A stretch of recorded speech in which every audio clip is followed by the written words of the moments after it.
you had to deal with the pressure of having to wait for your first trophy at Liverpool. Obviously, Ole at Manchester United is having to wait for his first trophy. How much of a pressure off your shoulders is it by getting that first trophy?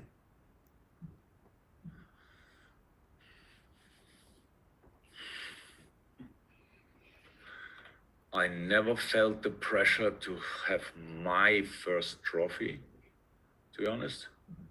So, what was the first trophy then? Champions League. Champions League. Yeah.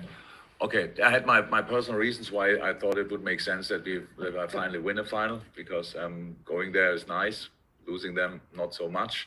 So, but that was pressure, obviously, but not because I thought now I have to do it for the club or whatever. I knew how important it is to the club before. That's not an extra pressure. But how you know? Individuals are all completely different. That's why we are individuals. I have no idea, not even close to an idea, what Ole thinks and how much pressure he thinks he has. But football without pressure, I never, like the kind of pressure you can deal with of 100%, I never experienced. So it's just clear, you want to win a game, that puts you under pressure. The other team wants to win the game as well. So that means it's not already sorted before the games. You have to fight for it. You have to work for it. The things need to go in your way.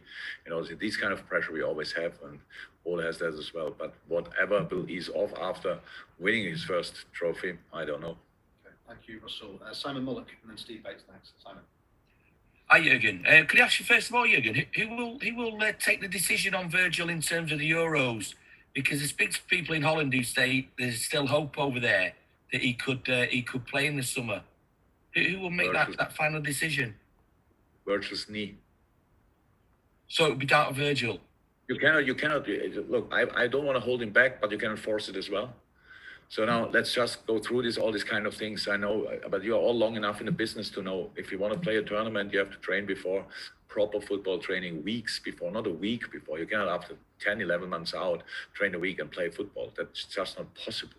It should not be possible. So nobody holds him back. I can promise all the people in Holland or wherever, but we cannot force it as well, and we will not. We speak about a player and his career. So nobody should force that. And nobody will. Not Holland, not us. It's and Virgil as well. So he just tries to get fit as quick as possible. In a moment, nobody knows when that will be exactly, but you can imagine it will be for sure very, very tight with the Euros and the team training and stuff like this, because he's not in team training yet and will not be in the next weeks. So I don't know, but in the end, it's a decision of Virgil, and he will get massively influenced by the feeling in his knee. Can I just ask you as well? We love stats. Journalists love stats. And you were asked earlier about not winning at Old Trafford. Does that, as a manager, get under your skin? Because Guardiola, for example, had won at Anfield. Nobody asked me that yet. You asked me that. I thought you were asked earlier. Yeah. No. You mean earlier today or early in my life? No, earlier in the press conference about not winning at Old Trafford. No. Nobody's spoke about that. So you're the first. So, but I know. But again, believe me, in all, didn't we win in the European League? We drew. That was a full continue. Yeah, but it felt like a win. Yeah. So, yeah. No. I know that we have to. If we can, we should put a few things right. But it's not a problem. So because if what I said before, if we wanna go through wherever, we have to win football games. And the first one of the games we have to win is on Sunday. And it's at Manchester, coincidentally. So we cannot make any difference there. So, and it's not important, believe me. If you won there the last 10 times in a row, it doesn't have a massive influence on the game you play on the weekend. So if you didn't win there, the longer you don't win there, the more likely it gets that at one point you will win there. And we will try it until it happens. Thank you, Simon. Steve Bates, and then we're going to finish with Joe Bernstein. Hello, Jurgen. Hi. Hi, Jurgen.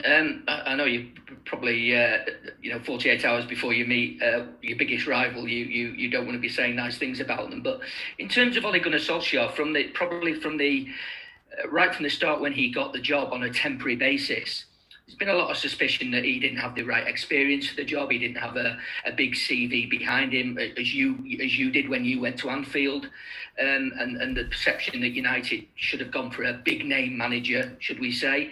But I guess it's good for you guys in your profession when somebody like Ollie does take on a big job like Man United, and he does fairly well, and year on year they have made progress. Obviously, they're not at the level that you were at last season or Man City are currently at, but I guess you must be impressed with the job he's done there, but given the pressures. Yeah, I am. So last night I watched the game, and then I watched the halftime talks. Nothing else to do. And then when the teams came out, all the pundits and everybody was nearly flabbergasted that they didn't change. And then they scored 5 goals in the second half and changed late, or 4 goals and then they changed late, and even Greenwood scored. So yeah, it's nice to see when the quality of a manager is more important than the experience you have. Because if you need to have 50 Champions League games as a manager before you can take a club like Manchester United, then that would be really tricky to find one, because there are not a lot of coaches out there who have that experience.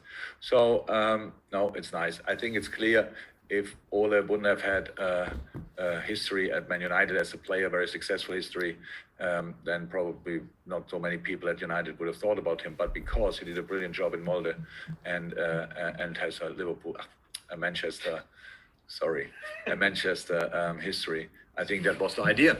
And nobody knew exactly how it would work. And then it worked out absolutely sensationally from the beginning, then with a little dip, drop, and then now they look good. They look absolutely really good, and that's of course his.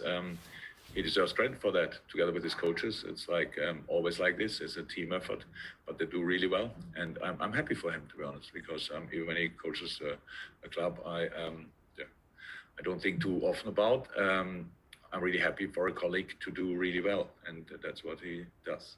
Okay, final question of this press conference to Joe Bernstein.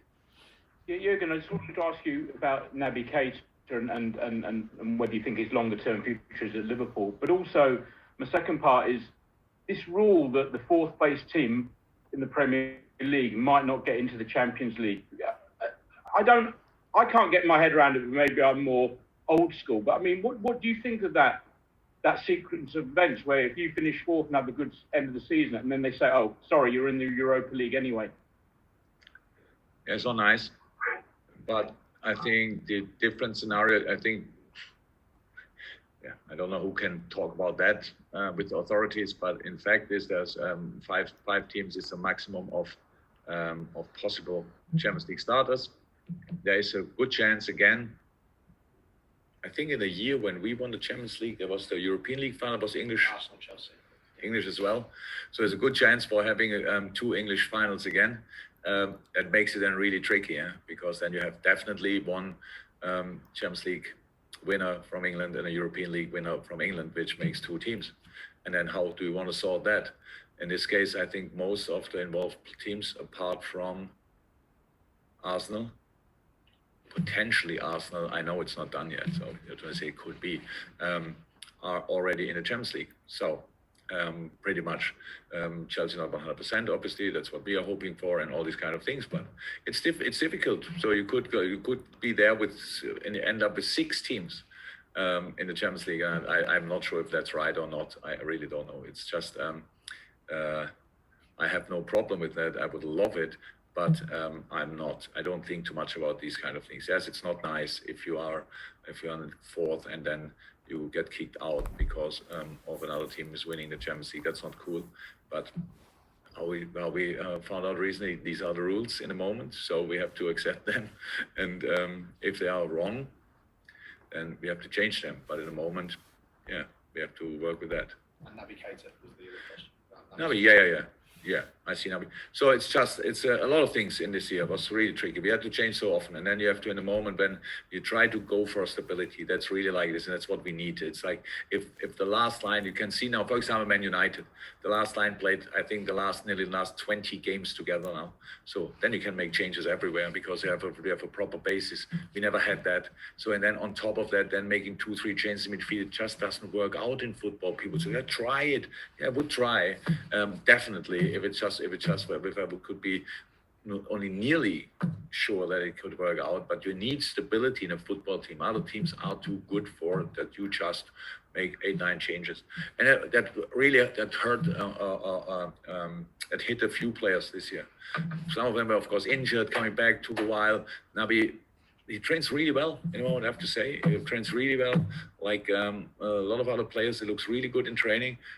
But this year now, we need stability. We will make changes from time to time, definitely. But it's not like we pin out 7, 8, 9 players to change and now say, maybe we can win it like this. It's just the long-term future of Naby Keita, from my point of view, is here, yes. Thanks, guys.